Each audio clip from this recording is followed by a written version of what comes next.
रामकृष्ण हरी.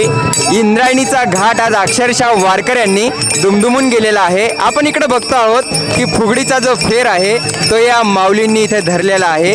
अशा फुगड्या असतील, वेगवेगळ्या प्रकारचा जो उत्साह आहे तो आपल्याला इथे या इंद्रायणीच्या घाटावरती बघताना मिळतो आहे. माऊली, तुमच्या डोक्यावरती तुकाराम महाराजाचा फोटो आहे, प्रतिमा आहे आणि हे सगळं घेऊन तुम्ही पंढरपुराकडे चाललात. पंढरपुराकडे काय आनंद वाटतो? आनंद वाटतो आम्हाला, खूप आनंद वाटतो. ह्या माऊली ज्या आहेत त्या आपल्याला दिसत आहेत की त्यांच्या डोक्यावरती तुळस आहे. ती तुळस घेऊन तुम्ही पंढरपुराकडे निघालात. हो हो पंढरपूरला होतो. आणि कुठून आल्या मावशी? लातूर लातूर लातूरून ही तुळस घेऊन आल्यात पंढरपुराकडे जाण्यासाठी. काय साकडे विठ्ठलाकडे यंदा? घेऊन जायला काहीच नाही. बघितलं आपण की फक्त उत्साह जो आहे, आनंद जो आहे तोच फक्त या प्रत्येकाच्या वारीमध्ये असलेल्या भाविकांच्या, भक्तांच्या, वारकऱ्यांच्या चेहऱ्यावरती आहे. पांडुरंगाकडे काही मागणं नाही, माऊलीकडे काही मागणं नाही, तुकोबरायाकडे देखील काहीच मागणं नाही.